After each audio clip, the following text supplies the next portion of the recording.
Vous savez que nous sommes en janvier, une année nouvelle commence.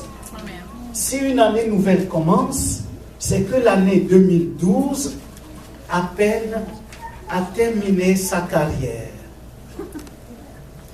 Et une année nouvelle commence et nous sommes comme d'habitude pressés, nous sommes en Occident, c'est les réalités, mais le Seigneur nous invite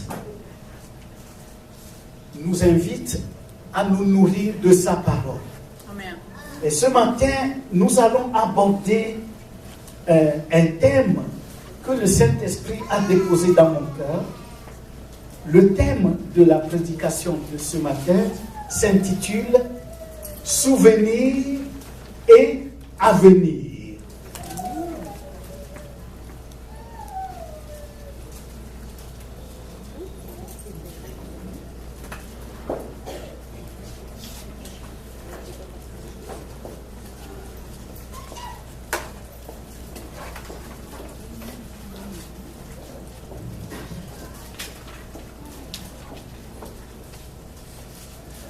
Souvenirs et avenir.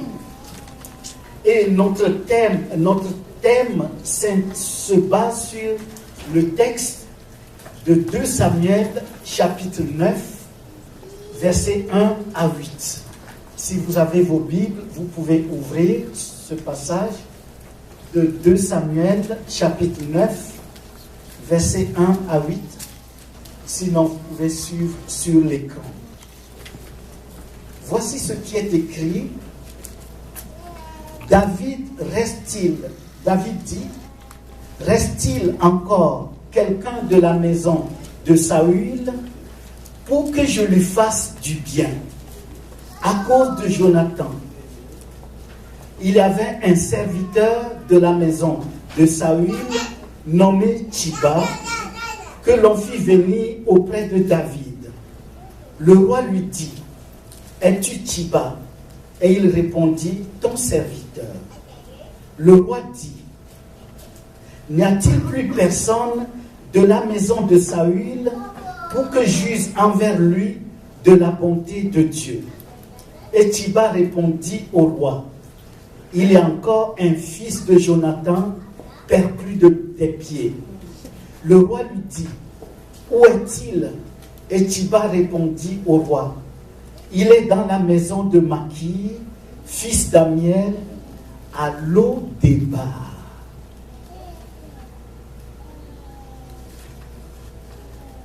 Verset 5. Le roi David l'envoya chercher dans la maison de Maki, fils d'Amiel, à Lo-Débar. Et Mephibosheth, fils de Jonathan, fils de Saül, vint auprès de David, tomba sur sa face et se prosterna. David dit, Mephibosheth. Et il répondit, voici ton serviteur. David lui dit, ne crains point, car je veux te faire du bien, à cause de Jonathan, ton père. Je te rendrai toutes les terres de Saül, ton père, et tu mangeras toujours à ma table. Verset 8. Il se prosterna et dit, qu'est ton serviteur pour que tu regardes un chien mort tel que moi?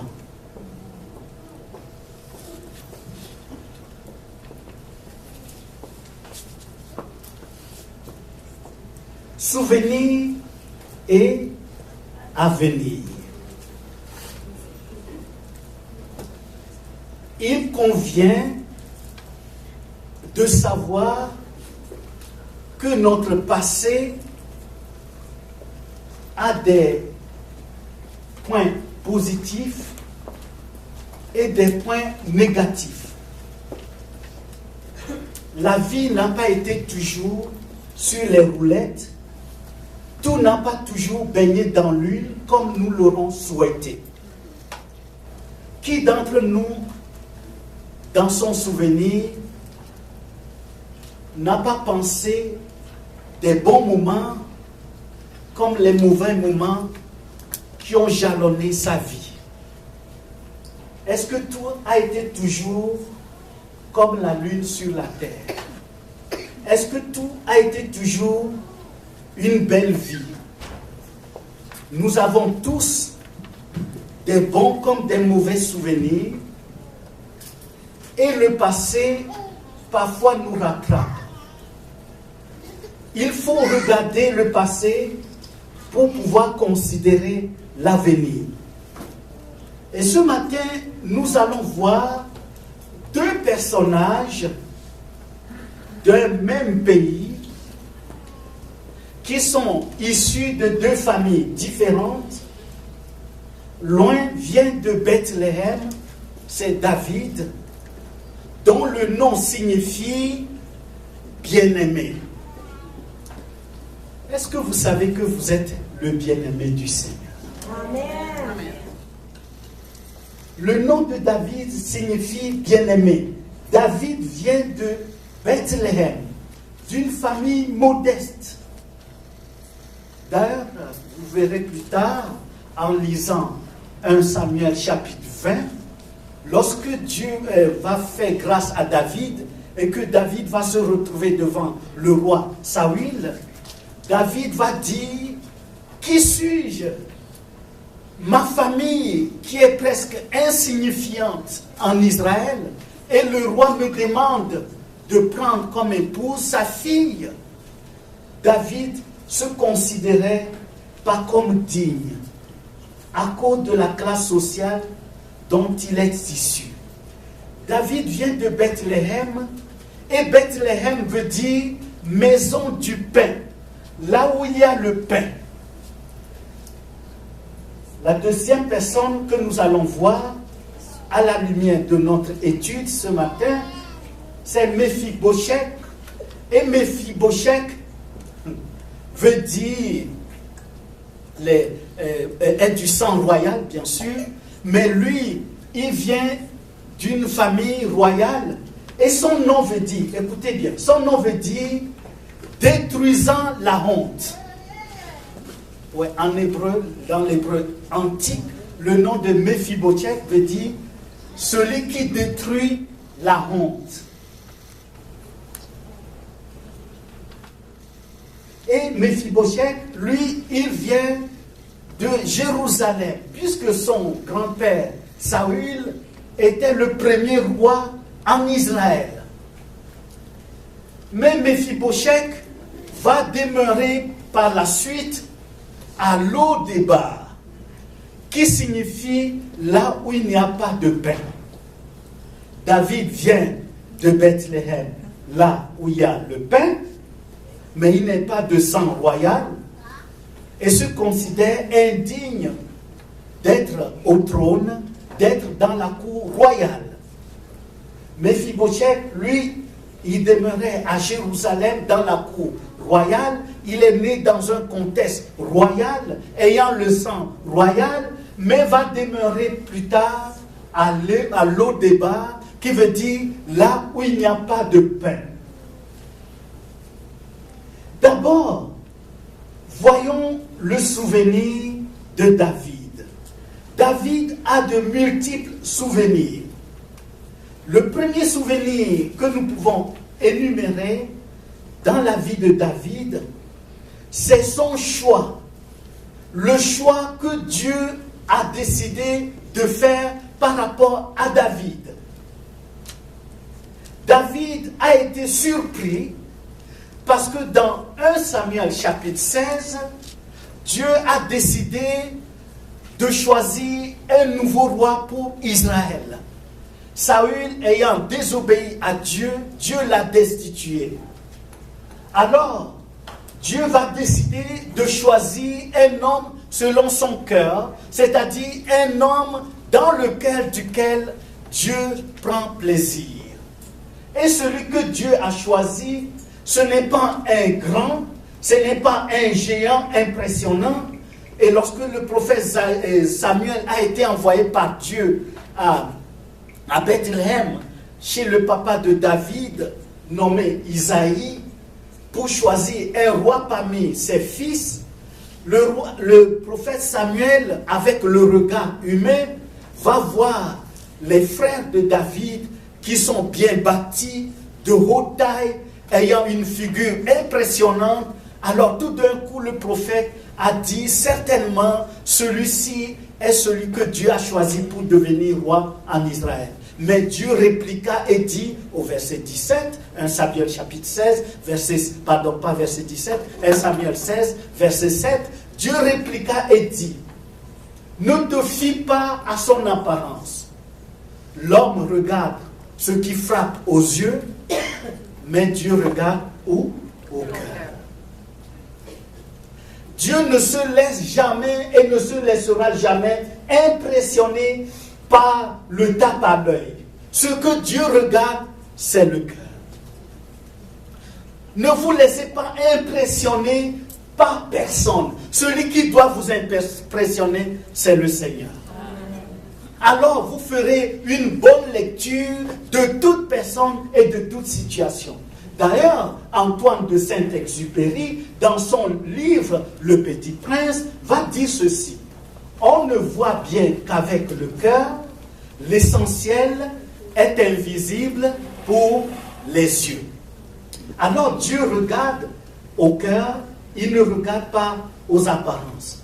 C'est alors que Dieu va dire à Samuel, je n'ai choisi aucun des candidats que Isaïe, le père de famille, a présenté devant toi. Alors Samuel dit, mais Dieu m'a envoyé près d'Isaïe à Bethléem. Pourquoi il n'a choisi aucun d'eux? Et pourquoi il m'envoie alors? Est-ce une contradiction? Non. Alors Samuel demande à Isaïe, est-ce là tous tes fils? Isaïe répondit, il reste le plus petit. Celui qui paraît insignifiant. Celui qui n'a pas sa place. Celui qui ne mérite pas d'être roi. Celui qui n'a pas l'allure royale, présidentielle, si je parle à la manière des Français, puisque nous avons une Française ce matin, parmi nous.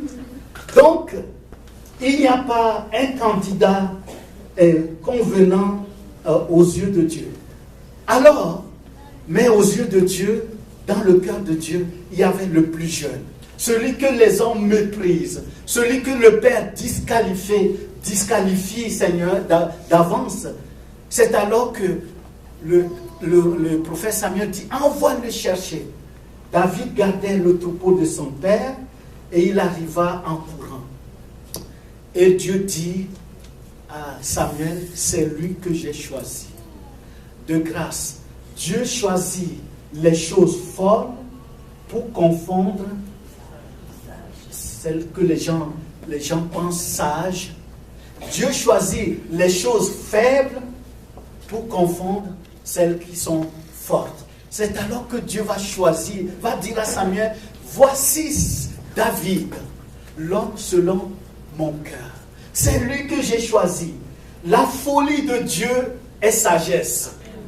La folie de Dieu est sagesse. La faiblesse de Dieu est puissance. C'est lui que Dieu a choisi. David, le bien-aimé. Amen. C'est alors que Samuel va oindre d'huile David. Le texte nous le dit. 1 Samuel chapitre 16, versets 12 à 13.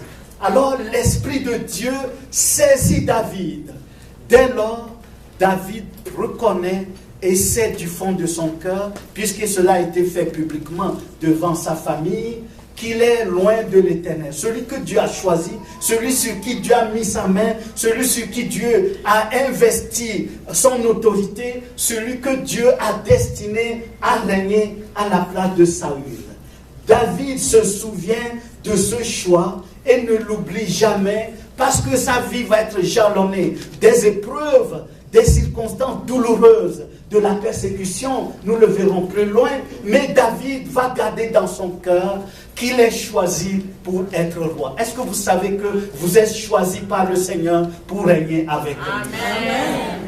quand vous lisez toute la Bible, vous verrez à partir du livre d'Exode jusqu'à la fin de l'Ancien Testament, Dieu revient toujours sur cette parole. Quand Dieu dit toujours, je suis l'Éternel qui t'a sorti de l'Égypte, qui t'a délivré de la domination égyptienne. Pourquoi Dieu revient tout le temps? C'est pour qu'Israël se souvienne d'où Dieu l'a pris et ce qu'il est aux yeux de Dieu. N'oublions jamais que Dieu nous a choisis, Dieu nous a appelés, non pas parce que nous avons fait quelque chose, même avant la fondation du monde, Éphésiens chapitre 1, à partir du verset 3, l'apôtre Paul dit, béni soit l'Éternel, béni soit Dieu, qui nous a bénis de toutes les bénédictions spirituelles, et il continue, et il dit, il nous a élus, quand?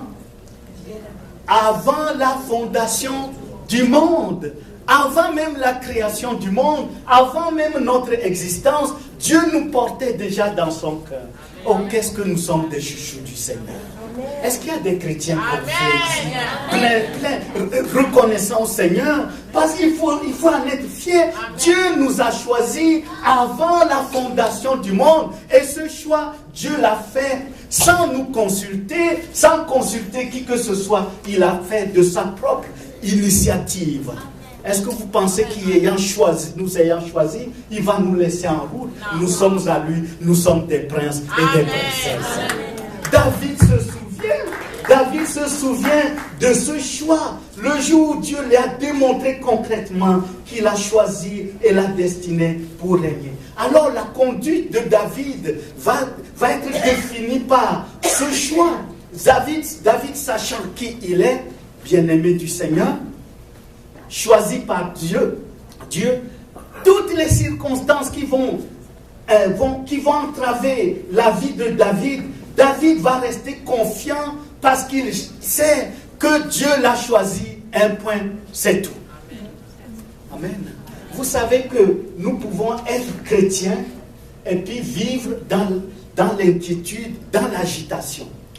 Mais si nous nous souvenons que Dieu nous a choisis avant la fondation du monde, Dieu a pris l'initiative de nous destiner à lui, à son règne éternel, et qui nous a choisis comme des princes et des princesses. Peu importe ce qui nous arrive, nous resterons dans le repos de Dieu. Amen. Nous resterons inébranlables.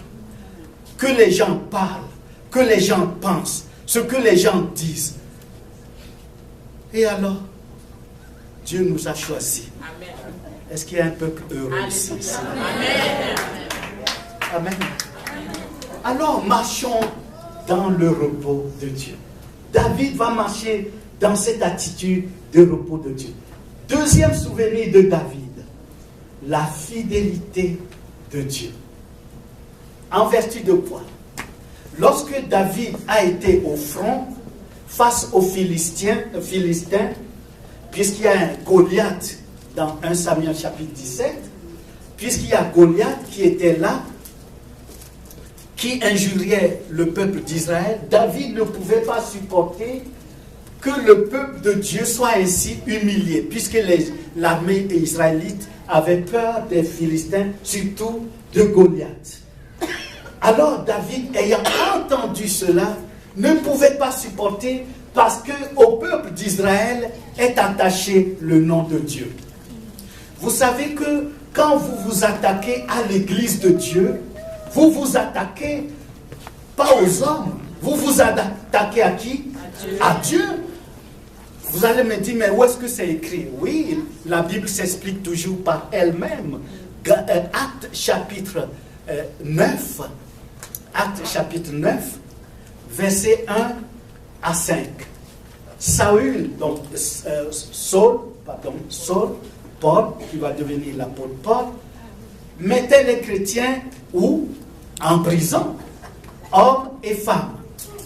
Alors il s'en allait de nouveau en Syrie, à Damas, ayant une autorisation officielle des autorités religieuses de Jérusalem pour mettre les chrétiens qui sont en Syrie, les mettre en prison.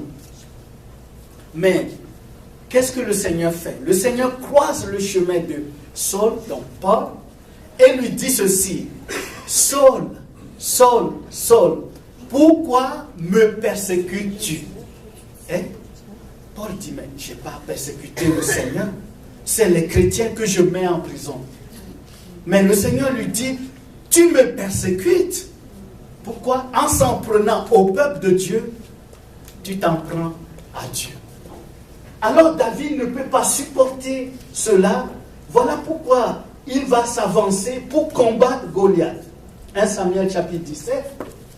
Et lorsque le roi Saül, parce qu'on présente David devant le roi, et David réaffirme qu'il va aller se battre contre Goliath, le roi dit, mais tu es trop jeune, c'est pas possible.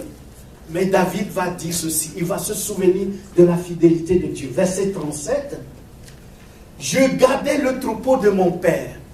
Il y avait des ours et des lions qui venaient s'en prendre au troupeau. Mais je les pourchassais pour arracher les brebis de leur gueule et je les tuais.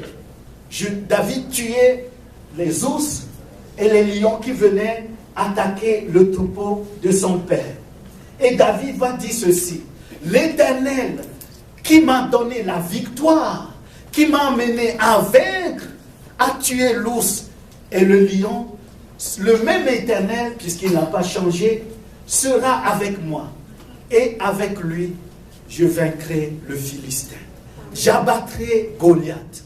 C'est pour ça que David n'a pas pris l'armure de Saül, mais il a pris seulement 5 cailloux. 5 cailloux. Et cela lui suffit. Pourquoi? Il s'est positionné sur la fidélité de Dieu. Dieu a été avec lui face aux lions et aux ours. Dieu sera avec lui face à Goliath. Amen. Le souvenir de ce que Dieu a fait pour nous a de l'importance. La fidélité. Dieu a été fidèle pour vous en 2012. Est-ce que vous avez manqué quelque chose? Non. Qui d'entre vous ici est resté 3 jours sans manger? Parce qu'il n'y a rien à manger. Qui d'entre vous est amassé dans les rues de Sherbrooke en 2012 dans la nudité, sans vêtements? Qui d'entre vous qui a manqué de l'eau à boire? Dieu a été bon en 2012, il sera encore bon en 2013. Amen. Puisqu'il demeure, comment? Fidèle. Amen. Il ne change pas. Il ne va pas dire, oh, parce que, comment l'appelle-t-on?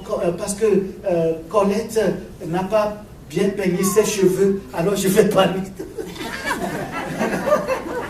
Non, je te taquine. On taquine celui qu'on aime. Tu es le chouchou du Seigneur. Sois béni. Je vais t'entendre dire un grand amen. Voilà.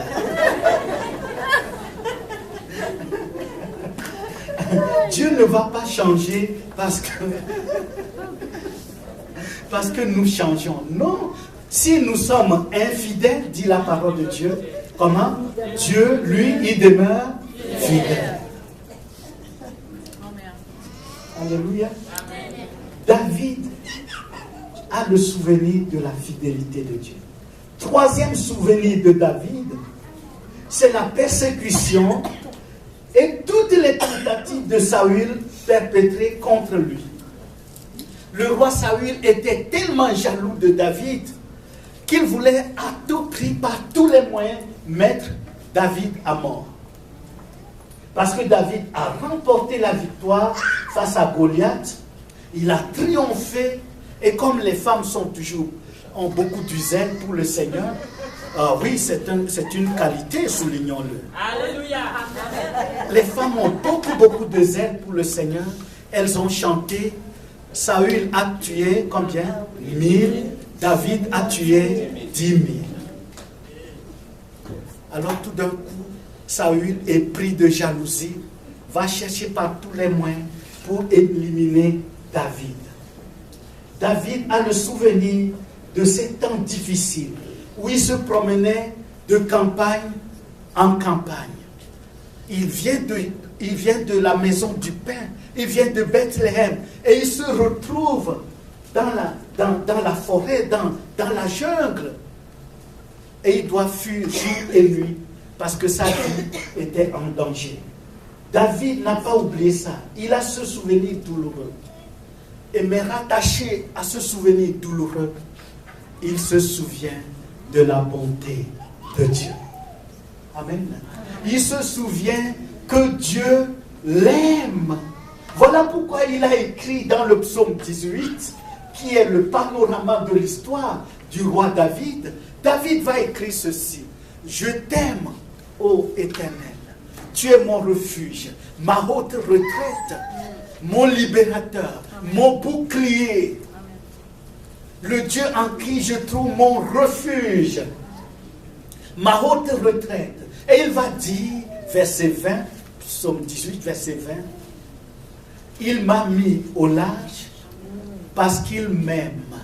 Amen. David se souvient que Dieu l'aime, qu'il est le bien-aimé du Seigneur. Oui, Saül avait mobilisé toute une armée pour le tuer. Mais David se souvient toujours qu'il est le bien-aimé du Seigneur. Et que Dieu ne délaissera jamais, jamais, jamais ses bien-aimés. Voilà pourquoi David peut être dans le repos. Et il peut dire dans le psaume 23, l'Éternel est mon berger. Je ne manquerai de rien. Amen. En ce début d'année 2012.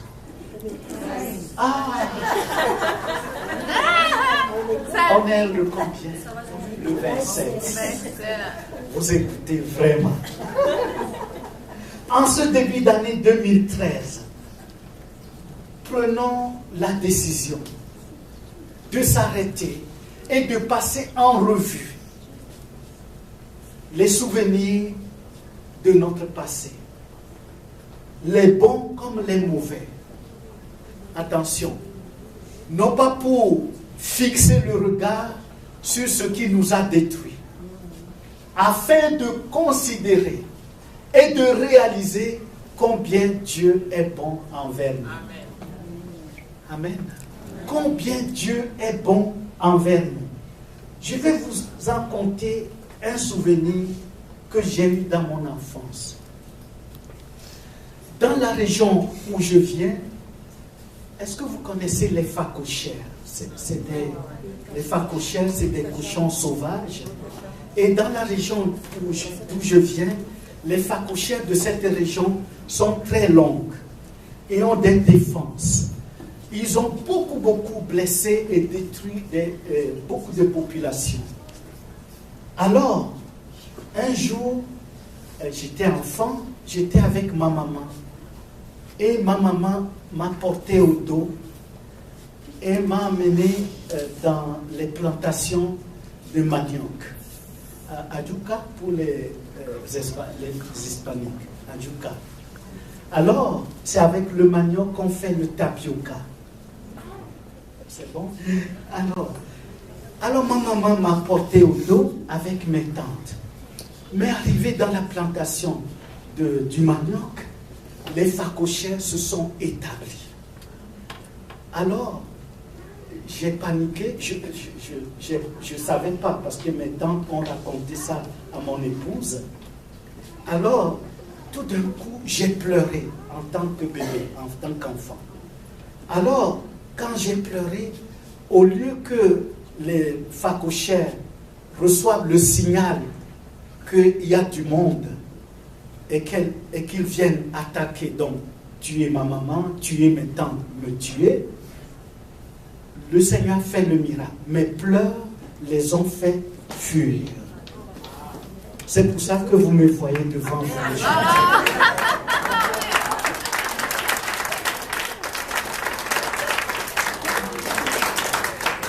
Alors si je pleure, soyez tolérants.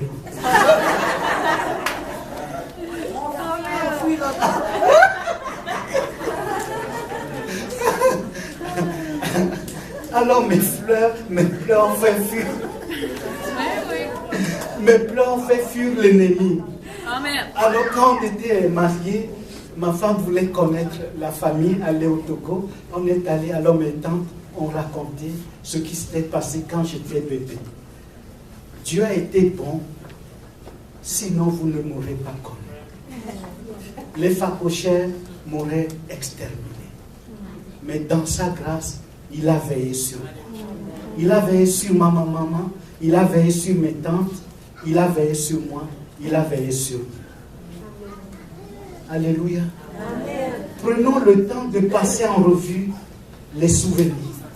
Et nous verrons combien Dieu a été bon envers nous. Afin de porter le regard sur l'année nouvelle, un regard d'espérance.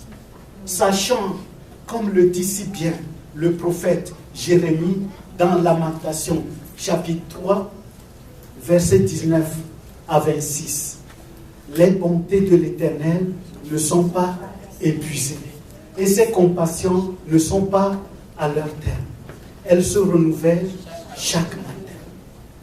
Dieu sera toujours bon envers vous. Souvenir de David. Autre souvenir de David, c'est la bonté de Jonathan envers David. Jonathan, c'est le fils de Saül. Jonathan, logiquement, devait être l'ennemi de David. Pourquoi?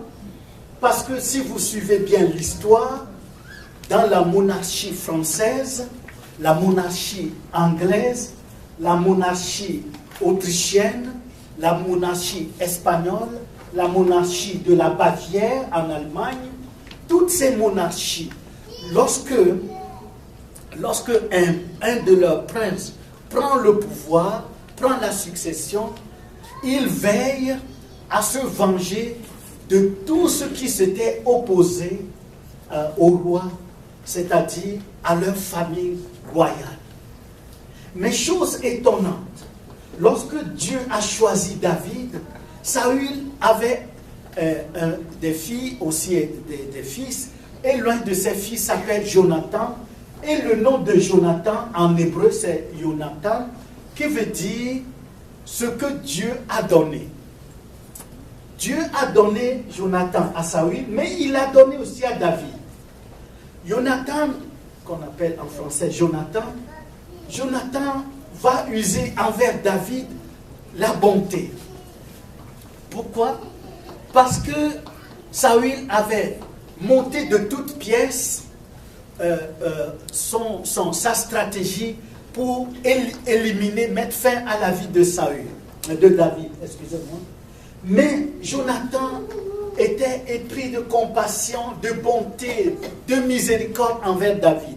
C'est alors qu'il vient chuchoter aux oreilles de David ce que son père, le roi Saül, est en train de fomenter contre lui.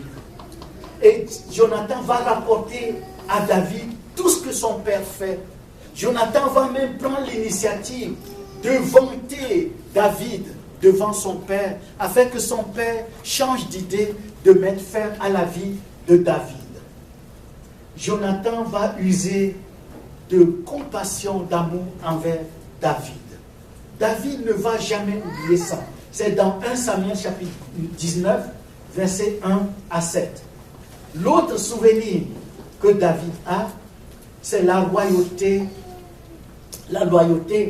du roi même quand David est devenu roi. Dans 1 Samuel chapitre 20, versets 14 à 16, Jonathan a fait alliance avec David. Et Jonathan a demandé à David que lorsqu'il serait mort, de ne jamais oublier sa maison, de se souvenir toujours de sa maison à cause de la bonté que lui a usée envers David. Et dans 2 Samuel chapitre 9 verset 1, David va manifester la fidélité et la loyauté. Il va rester fidèle à l'alliance et à la bonté que Jonathan avait manifesté envers lui.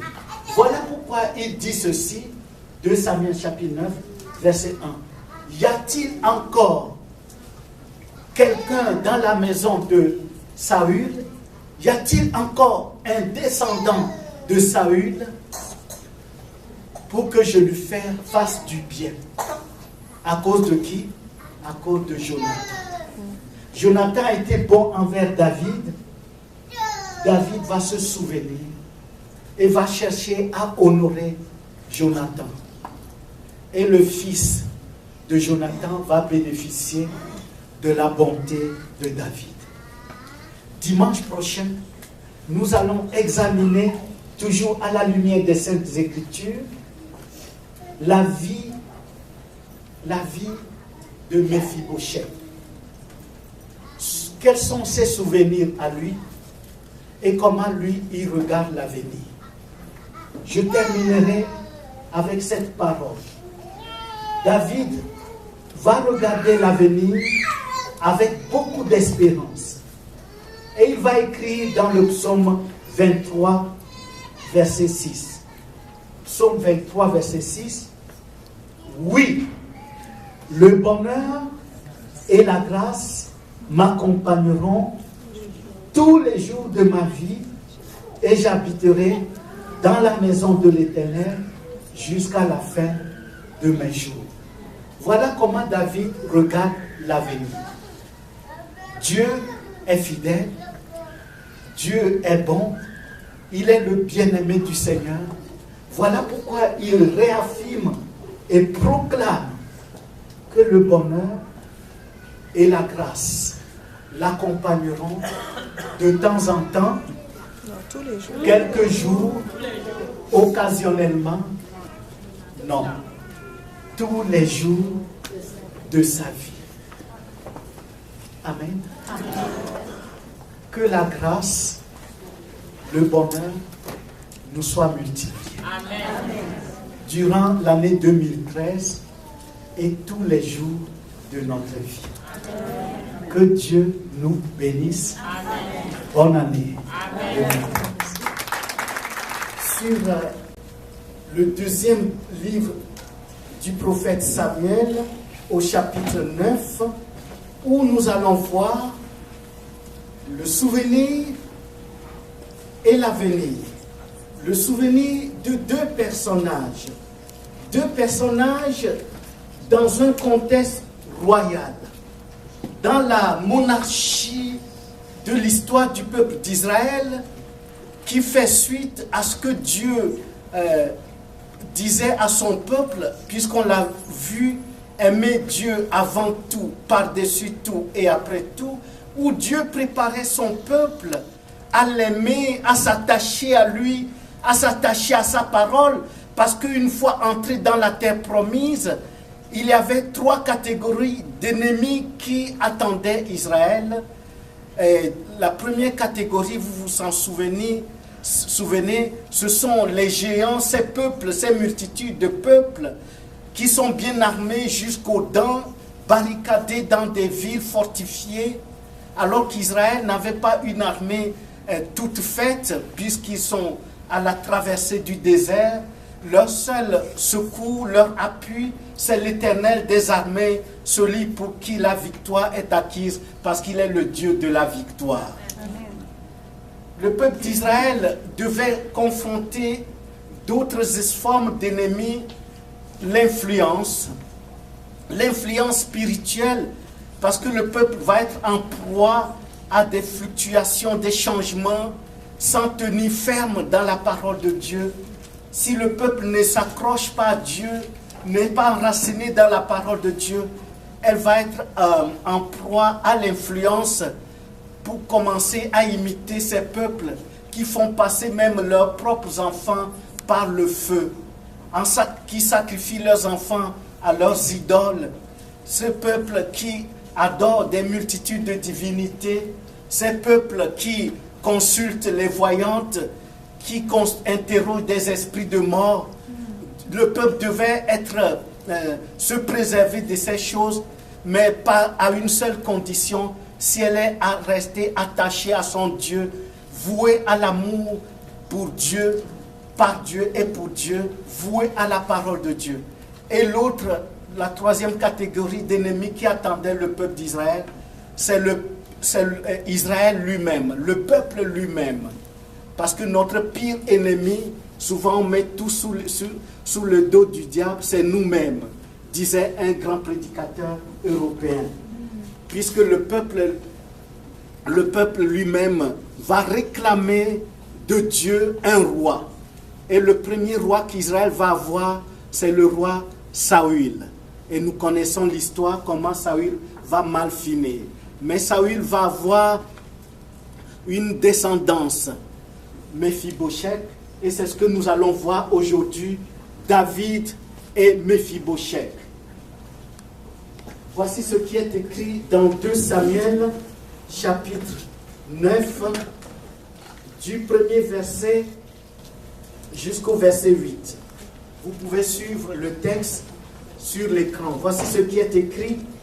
David dit, « Reste-t-il encore quelqu'un de la maison de Saül pour que je lui fasse du bien à cause de Jonathan? » Il y avait un serviteur de la maison de Saül nommé Tchiba que l'on fit venir auprès de David.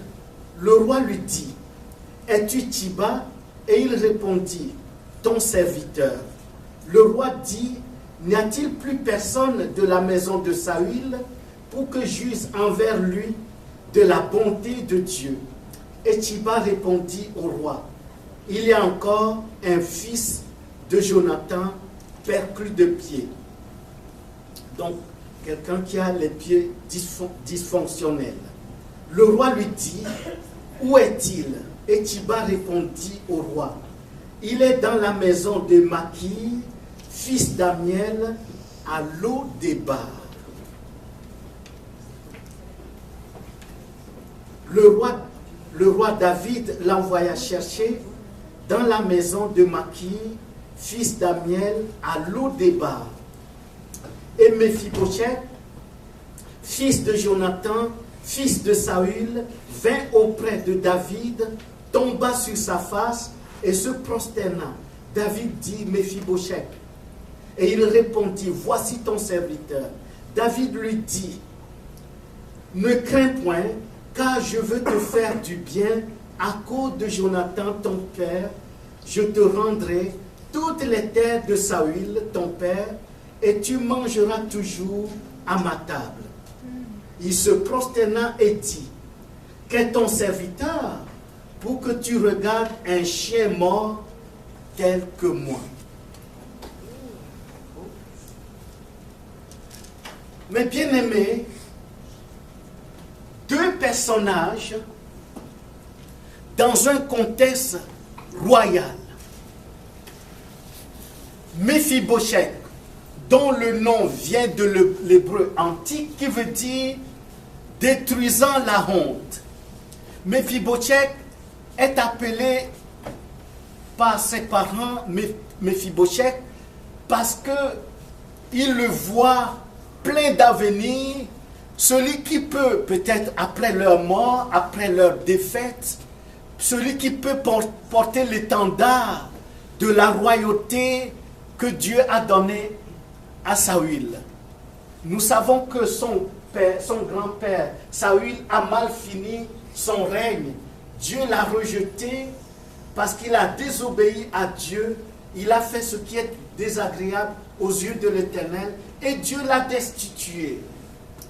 Alors, Méphibosheth, qui pouvait au cours de l'histoire, dans la miséricorde de Dieu, changer et relever la honte, l'humiliation que porte la famille de Saül, Méphibosheth se voit comme un chien mort. Nous sommes dans un contexte juif et quelqu'un qui se considère comme un chien mort veut dire quelqu'un qui n'a aucune valeur, même pas la valeur d'un animal.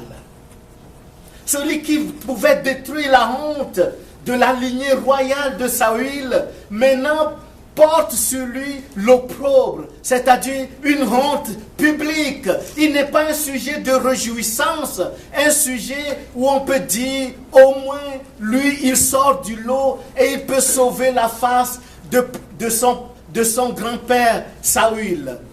C'est le contraire. Et lui-même, il se regarde comme quelqu'un qui n'a aucune valeur, même pas la valeur d'un chien. Et il se qualifie d'un chien mort. Alors que dans ses veines coule le sang royal, puisqu'il est petit-fils du premier roi en Israël.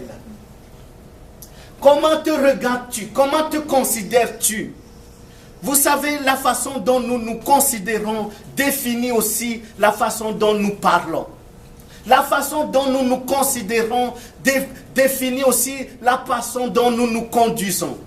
La façon dont ce que nous attendons dans la vie est définie par la façon dont nous considérons notre existence. Mais bien aimé, le sang du Christ a coulé à la croix pour vous et moi, pour que nous puissions devenir des princes et des princesses. Nous ne sommes pas des chiens morts, nous sommes des princes et des princesses du Seigneur. Quelqu'un peut dire ce matin, Amen. Alors, si dans tes études, déjà tu te regardes, tu te considères comme défaitiste, c'est normal que tu aies des échecs. Si dans tes entreprises, tu te considères dans la vie, avant d'entreprendre quelque chose, tu dis déjà de toutes les façons, moi je ne réussirai jamais. Tu réussiras au nom de Jésus. Alléluia.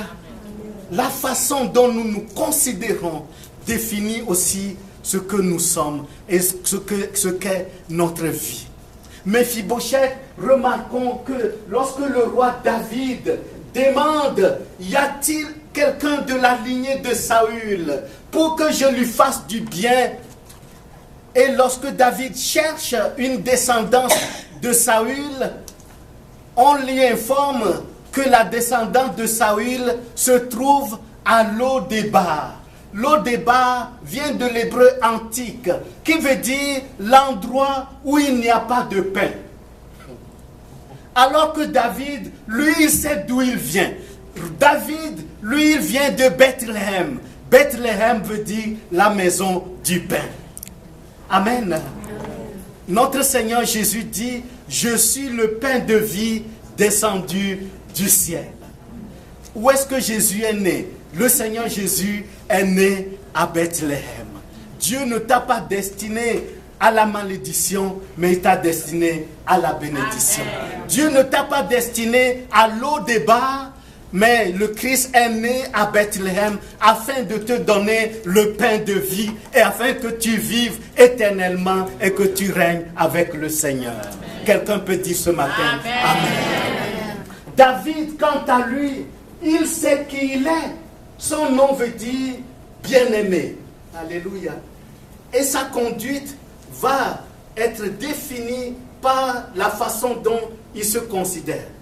D'abord, David va avoir des souvenirs. Le premier souvenir que David va avoir, c'est le choix et l'onction de Dieu sur sa vie.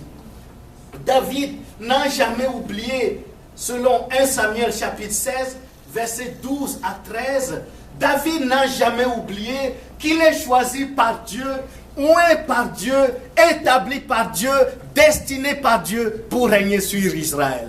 Peu importe ce qui va arriver, chemin faisant, sur son parcours, une chose est sûre, il est choisi pas par un homme, pas une votation, pas une monarchie, mais choisi par l'Éternel, celui qui dit, celui qui s'appelle oui et amen, celui dont les promesses s'accomplissent certainement, celui qui ne change pas, celui qui est le véritable, celui dont le trône n'a pas de commencement, n'a pas de fin, celui qui règne et qui est souverain, c'est lui qui a choisi David, il a établi, il a ordonné à Samuel de le oindre d'huile, il a été oint d'huile, il est mis à part par Dieu et pour Dieu, pour régner pour Israël. Voilà pourquoi, lorsque les circonstances mauvaises vont arriver, il va être poursuivi par Saül. Saül va chercher par tous les moyens, plusieurs stratégies pour éliminer David. Mais David va faire une chose, il va garder la foi, regardant l'avenir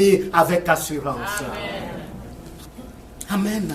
Il se souvient qu'il est aimé de Dieu.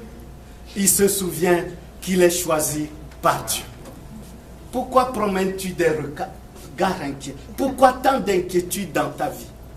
Pourquoi marches-tu avec l'esprit abattu? Relève la tête, ton Dieu est vivant.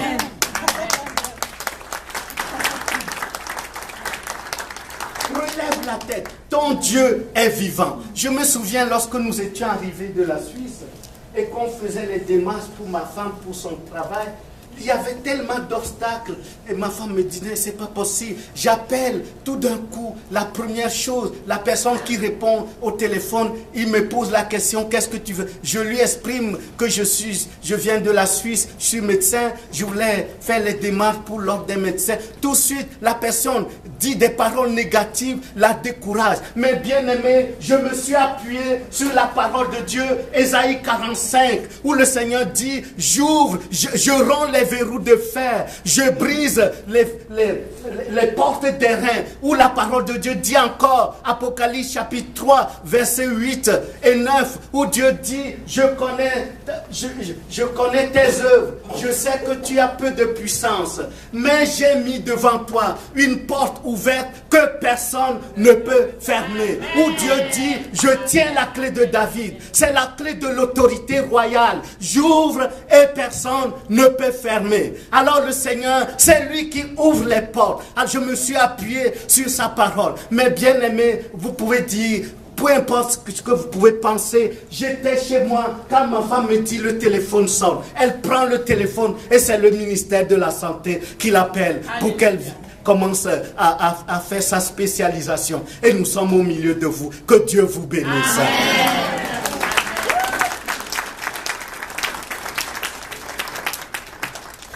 Au début, j'ai parlé à quelques chrétiens. Tout d'un coup, il dit, oh là là, c'est pas possible.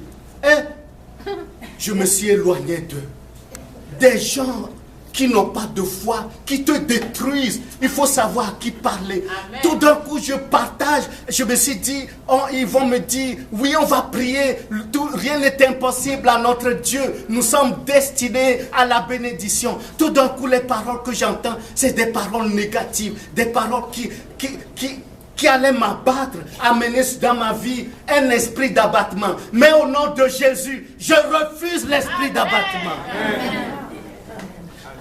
Je refuse l'esprit d'abattement. Et je me suis appuyé sur la parole de Dieu. Ésaïe 45, Apocalypse chapitre 3. Je me suis appuyé sur ça. Et j'ai prié. J'ai invoqué le Seigneur de gloire. Celui qui règne éternellement. Et il a fait la différence. Amen. Il n'est pas soumis au roi ni aux lois des nations. Il est au-dessus de tout. Amen. Il est l'autorité des autorités. Amen. Que le Seigneur nous bénisse. Amen. Troisième souvenir que David avait dans son cœur. Troisième souvenir, c'est la fidélité de Dieu. David sait une chose.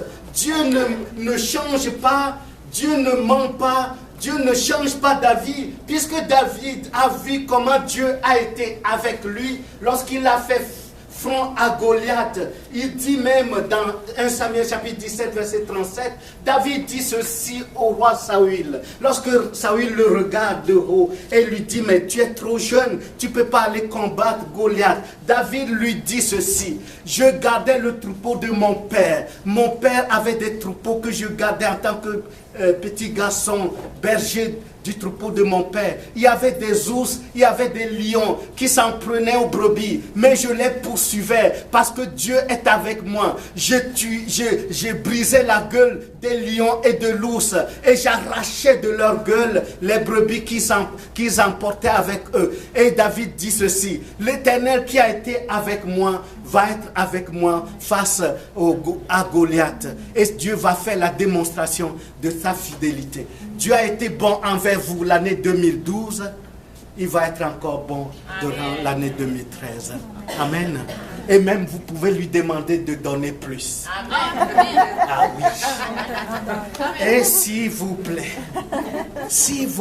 vous pouvez lui demander, vous pouvez avoir le cœur de Dieu, dans le sens que Dieu pense big, pensez big. Amen. Alléluia. Think big. Parce que lui, il pense big. Alléluia. À sa mesure en plus. Amen. Ne vous contentez pas de peu. Nous ne sommes pas des petits chiens qui mangent les miettes qui tombent en dessous de la table. Nous sommes des princes de la maison de Dieu, dit l'apôtre Paul.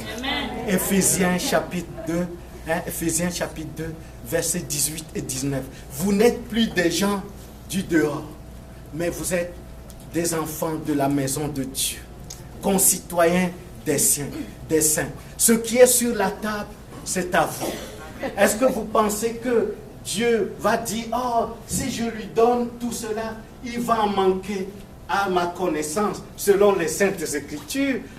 Lamentation chapitre 3, versets 19 à 26, les bontés de l'Éternel ne sont pas épuisées. Un jour, les puits de pétrole de l'Alberta vont s'épuiser. Les puits de pétrole de l'Arabie Saoudite, du Koweït, de l'Iran vont s'épuiser. Le réservoir de Dieu est inépuisable. D'ailleurs, le psalmiste le dit, le ruisseau de Dieu est plein d'eau. Amen. Le ruisseau de Dieu est plein d'eau. Que le Seigneur nous bénisse. Un jour, il y avait un jeune couple que j'avais célébré leur mariage. Ils sont à Grimby. Ils sont venus me rendre visite ici. Et puis, ils m'ont dit ceci. Tu sais, le Seigneur nous a bénis. Tu nous as donné ce verset. Le ruisseau de Dieu est plein d'eau. Regarde comment Dieu nous bénit sur tous les plans. Et puis elle dit, mais j'aimerais arrêter de faire la garderie parce que je suis épuisée. Épuisée? Ah oui? Ok, qu'est-ce que tu aimerais? Elle me dit ce qu'elle aimerait. Elle est photographe de profession. Elle aimerait monter une petite compagnie, faire des photos par-ci, par-là. On a prié. Le lendemain, elle me téléphone. Il dit, c'est pas croyable. Ah oui, qu'est-ce qui n'est pas croyable? Il dit, dès qu'on est arrivé à la maison, j'ai reçu un téléphone d'un monsieur de Montréal. Il me donne rendez-vous. J'arrive, il me montre une voiture flambant neuve. Il me donne la clé. Il dit, on t'engage et on te donne tout le territoire de la Montérégie jusqu'en Estrie et tu vas être notre représentante pour faire des photos. Alors elle me dit, j'ai demandé à faire quelques photos seulement pour subvenir à mes petits besoins. Le Seigneur m'en a donné au-delà. Qu'est-ce qui est écrit? Éphésiens chapitre 3, versets 20-21. Or, à celui qui peut faire comment? Infiniment. Pas seulement faire, mais il peut faire comment? Infiniment. Au-delà de ce que nous demandons ou pensons. Les bontés de Dieu sont démesurées, inépuisables. David sait que Dieu est fidèle. Dieu a été bon envers lui et sa fidélité dure toujours. Et Dieu sera encore bon toujours, toute sa vie durant. Voilà pourquoi David a gardé ce bon souvenir et sa conduite va être ainsi. Alors David va garder aussi le souvenir de la persécution et de toutes les tentatives que Saül va monter contre lui pour mettre fin à sa vie. Mais David va garder dans son cœur que Dieu est fidèle. Dieu ne l'abandonnera jamais. L'Éternel est son berger, comme il va l'écrire lui-même. Et il ne manquera de rien. Le secours, Dieu est avec lui. La sécurité, Dieu est avec lui. Protection, Dieu est avec lui. Bonté, Dieu est avec lui. Ton Dieu est avec toi. Alors David va se garder en souvenir la fidélité de Dieu, la bonté de Dieu. Et Dieu va utiliser même le fils de son ennemi, c'est-à-dire Jonathan, qui est fils du roi Saül. Et Jonathan va manifester envers David la bonté de Dieu, parce que Dieu va se servir de Jonathan. Et Jonathan va dire dans 1 Samuel chapitre 19, verset 1 à 7, 1 Samuel 19, verset 1 à 7, Jonathan va dire à David, je vais parler à mon père, je vais dire du bien de toi, mais je vais voir quelles sont ses stratégies contre toi et je viendrai t'informer. Et c'est ainsi que David a eu la vie sauve à cause de la bonté de Dieu manifestée au travers de Jonathan envers lui. Autre souvenir que David avait, c'est la loyauté, sa loyauté. Parce que David va se souvenir qu'il a fait alliance avec Jonathan. David va se souvenir que Jonathan lui a fait du bien. Et à son tour, il va chercher à faire du bien au fils de Jonathan, Méphibosheth, dans 2 Samuel chapitre 9, verset 1, lorsqu'il dit, y a-t-il encore une descendance de Saül pour que je lui fasse du bien à cause de Jonathan? Bien-aimés, ne soyons pas ingrats. Soyons reconnaissants envers Dieu. Soyons aussi reconnaissants envers ceux qui nous ont fait du bien. Est-ce que vous savez que la reconnaissance libère la grâce? Lorsque le Seigneur a guéri 10 lépreux, un seul est retourné pour remercier le Seigneur. Le Seigneur a dit, où sont les 9? Et le Seigneur va libérer encore plus de grâce, de bénédiction sur la seule personne qui est retournée remercier le Seigneur. Soyons reconnaissants envers Dieu, aussi reconnaissants envers ceux qui nous font du bien. L'apôtre Paul dit ceci dans 2 Timothée chapitre 3, 2 Timothée chapitre 3, versets 1 à 5. Paul dit ceci: dans les derniers temps, il y aura des temps difficiles. Les gens seront arrogants, blasphémateurs, fanfarons, et les enfants seront ingrats envers leurs parents. Ce n'est pas moi qui le dis, c'est la parole de Dieu. Les enfants seront ingrats envers leurs parents. De grâce, soyons reconnaissants envers ceux qui nous ont mis au monde, ceux qui ont pris soin de nous, les oncles et les tantes aussi qui ont été bienveillants envers nous. Et aussi, éduquons nos enfants à être des enfants reconnaissants envers Dieu et reconnaissants envers nous, c'est-à-dire envers les parents. Ne laissez pas faire les enfants dans l'ingratitude. Cela déplaît à Dieu et déshonore Dieu. Nous voyons le cas de David, l'homme selon le cœur de Dieu, qui lui va être reconnaissant envers Dieu, mais aussi être reconnaissant envers Jonathan. David, se souvenant de tout ce que Dieu est pour lui et tout ce que Dieu a fait pour lui, David va avoir une attitude exemplaire, le regard de la foi. Les gens qui accompagnaient David, un jour, ils ont vu le roi Saül qui poursuivait David. Le roi Saül est arrivé près d'une grotte. David était là avec ses gardes du corps. Alors les gardes du corps disent à David: coupons la tête à Saül parce qu'il en veut à ta vie et que ça soit terminé. Remarquons la réaction de David. Que dit le passage? 1 Samuel chapitre 24, verset 7. Regardez la réaction de David. David dit, et il dit à ces gens: que l'Éternel me garde de commettre contre mon Seigneur, loin de l'Éternel, une action telle que porter ma main sur lui, car il est loin de l'Éternel. David, à cause de cette crainte, cet amour et cette assurance qu'il a envers Dieu, sachant que Dieu ne le délaissera jamais et qu'à la fin, il régnera, même si pour le moment, il est privé de son trône à cause de Saül qui le persécutait. David a gardé la foi et avait le regard de la foi sur l'avenir. Même si ses gardes du corps lui disent: David, tu peux tuer aujourd'hui, nous allons couper la tête de Saül, et c'est ainsi que ce sera terminé pour toi la persécution, et tu pourras monter au trône pour régner paisiblement.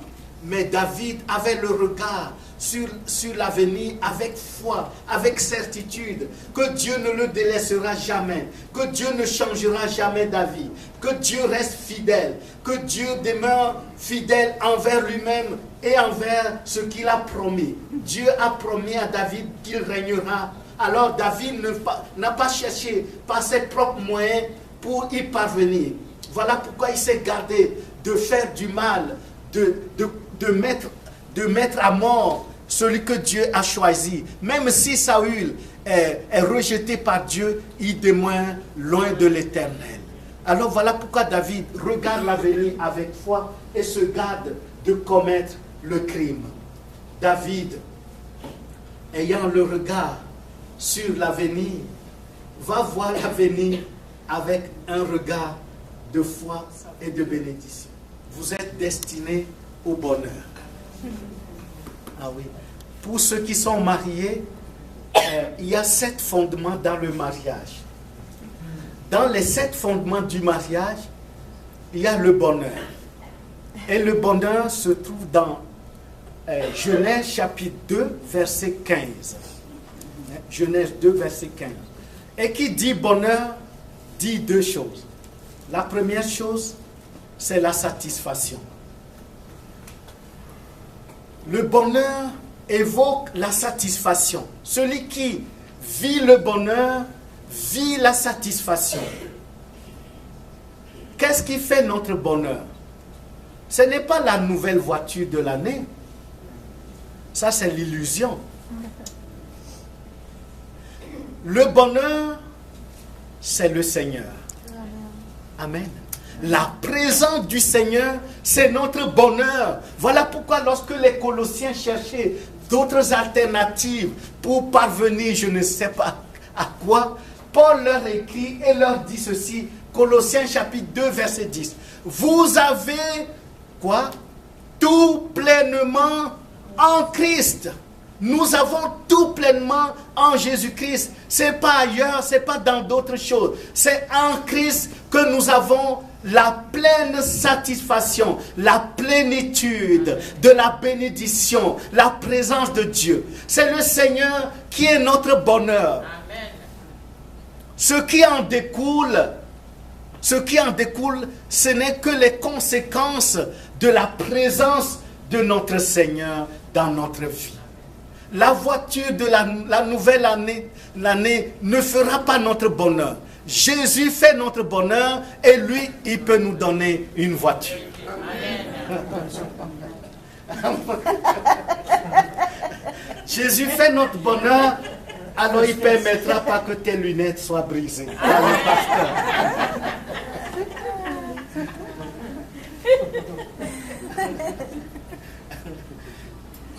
Demandez aux gens, je connais un chrétien qui travaille comme chauffeur de limousine pour la grosse clientèle. Alors un jour, il a conduit un homme hyper riche, vraiment un milliardaire venu des États-Unis. Il est allé le chercher à l'aéroport, il l'amène au casino de Montréal. Tout d'un coup, il commence à jouer.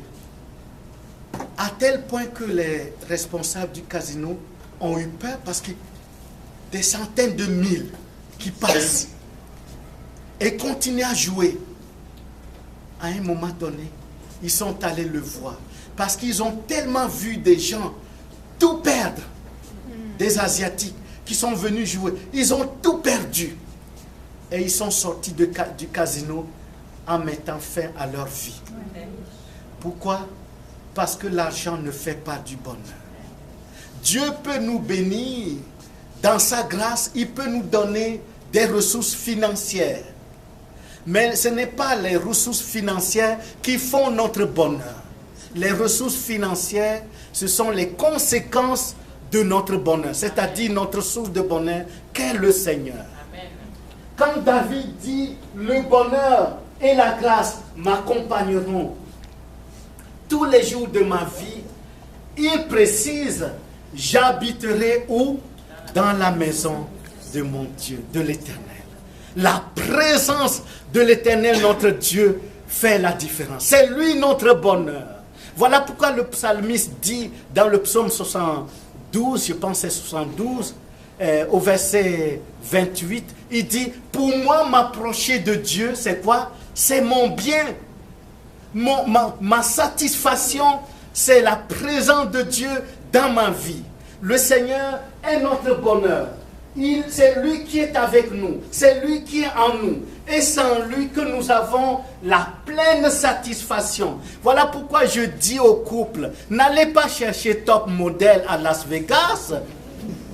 N'allez pas chercher top modèle à Las Vegas. Pourquoi? Parce que votre top modèle, Dieu vous l'a donné. Amen. Et qui dit bonheur, dit aussi responsabilité. Genèse chapitre 2, verset 15. Dieu dit, il place l'homme et la femme dans le jardin d'Éden, Éden qui veut dire délice. Mais il leur dit, pour qu'ils le cultivent et le gardent. Qui dit bonheur dit satisfaction, qui dit bonheur dit responsabilité. Notre responsabilité, c'est de partager ce que Dieu nous a donné. Amen. En partageant, en donnant, on s'enrichit. Parce que la parole de Dieu dit, c'est celui qui donne, reçoit. Amen. Celui qui sème peu, moissonne peu. Celui qui sème beaucoup, moissonnera beaucoup. Que le Seigneur nous fasse grâce d'être des dispensateurs du bonheur, c'est-à-dire ceux qui partagent la parole de Dieu, partagent notre Seigneur Jésus. Qu'en est-il du souvenir de Méphibosheth? Méphibosheth, comme on l'a dit, dont le nom signifie détruisant la honte. Méphibosheth étant fils de Jonathan, il fut orphelin à l'âge de 5 ans. C'est à 5 ans que Méphibosheth est devenu orphelin. Et Méphibosheth, comme on l'a dit au début, lui se considère comme un chien mort. Il oublie qu'il a le sang royal, qu'il est né prince, mais il se considère comme un vaurien. Mais le Seigneur, lui, il le regarde comme ayant de la valeur, comme un prince qui doit vivre dans le palais royal et non à Lo-Débar, qui doit vivre là où il y a la bénédiction, là où il y a la vie. Alors, Méphibosheth va se réfugier à Lo-Débar. Voilà son souvenir. D'abord, il se considère comme un vaurien, comme un chien mort. Et à cause de ça, sa conduite va l'amener à Lo-Débar. Et Méphibosheth, contrairement à David, qui regarde l'avenir avec assurance, avec espérance, Méphibosheth, lui, regardez comment il va voir l'avenir. Il va voir l'avenir comme seulement une vie où il n'y a rien. C'est pour ça qu'il va s'installer à Lo-Débar. 2 Samuel chapitre 9, verset 4. Méphibosheth, même s'il lui se considère comme un vaurien, Dieu va faire grâce. Voilà pourquoi David va dire ceci dans 2 Samuel 9, verset 7. David dit ceci: tu mangeras tous les jours à ma table. Et celui qui se considère comme un chien mort, le roi lui dit, c'est David qui lui dit, à partir d'aujourd'hui, tu ne seras plus à Lo-Débar, là où il n'y a pas de pain, mais tu vas être dans mon palais royal. Et tu vas manger à ma table. Tu mangeras les mets du roi. Amen. Tu seras traité comme un prince. Amen. La grâce de Dieu l'a rattrapé. David avait toutes les raisons de se venger et dire, ton grand-père m'a fait du mal, eh bien je vais te le faire payer. Mais David, dans son cœur d'amour, puisqu'il est appelé l'homme selon le cœur de Dieu, va relever celui qui se sait mépriser, celui qui se dénigre. David va le relever et va l'établir pour qu'il soit dans la maison, dans le palais royal, mangeant à la table du roi. Dieu va être fidèle. Dieu est fidèle. Jonathan, le père Jonathan, le père de Méphibosheth, a été bon envers David. Que dit Hébreux chapitre 10, verset 6? Non, pardon. Hébreux 6, c'est le contraire. Hébreux 10, verset 6. Je vais vérifier. Hébreux 10, verset 6. Je pense que c'est Hébreux 6, 10. Je vais vérifier comme il faut. Excusez-moi.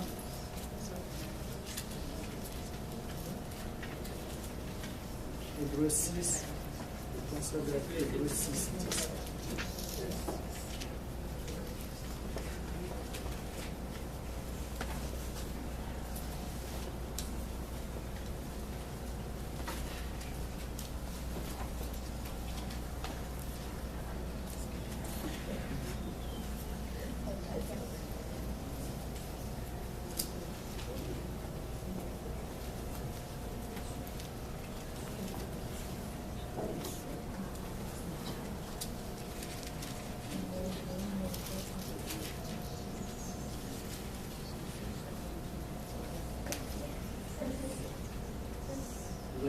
C'est Hébreux 6. C'est Hébreux 6, 10 et non 10, 6. Vous pouvez corriger s'il vous plaît. Hébreux 6, verset 10. Il est écrit, écoutons-le, car Dieu n'est pas injuste pour oublier votre travail et l'amour que vous avez montré pour son nom, ayant rendu et rendant encore des services aux saints. Dieu n'est pas injuste, Hébreux 6, verset 10. Dieu n'est pas injuste pour oublier tout le dévouement, l'amour que Jonathan a démontré envers David, lorsqu'il a tout mis en œuvre pour protéger la vie du roi David. Lorsque David n'était pas encore roi, Jonathan a tout fait pour empêcher son père Saül de tuer David. Ce service que Jonathan a rendu à David, Dieu l'a enregistré. Après la mort de Saül, après la mort de Jonathan, il reste le petit orphelin Méphibosheth. Dieu va se souvenir de sa parole. Il n'est pas injuste pour oublier tout le travail, toute la bonté, toute la loyauté, la fidélité que Jonathan va démontrer envers David. Et Dieu, en son temps, va honorer la mémoire de Jonathan. Le dévouement, le travail de Jonathan envers David, l'amour que Jonathan a démontré à David. Et Dieu va faire venir Méphibosheth, qui se considère comme un vaurien. Dieu va le faire venir dans le palais royal afin qu'il y demeure et qu'il mange à la table du roi. Non seulement il va y demeurer et manger à la table du roi, Dieu va faire ce qu'on appelle la restitution.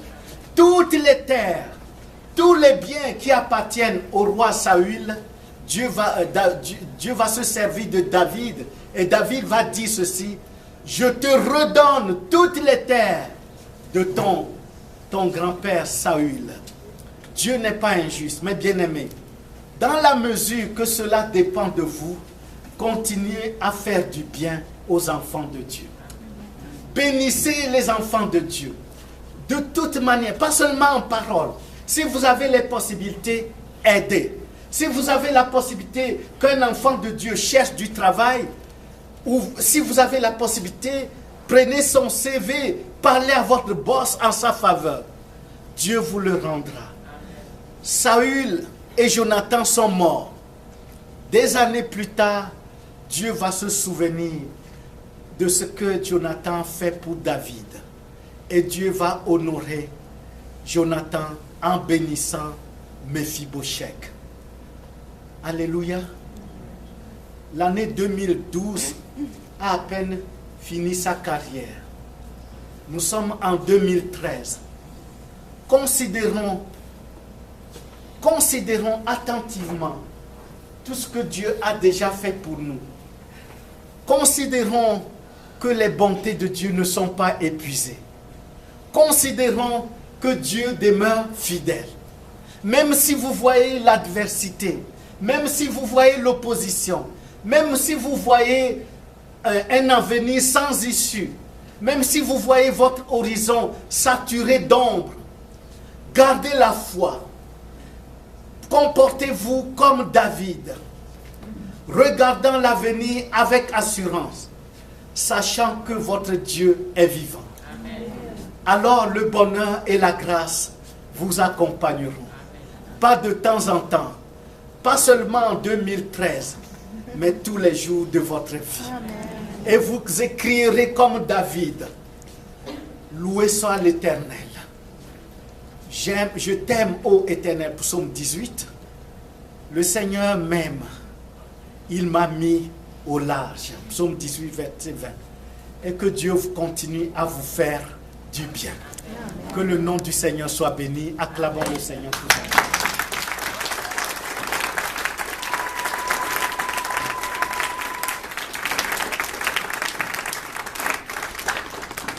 Alors,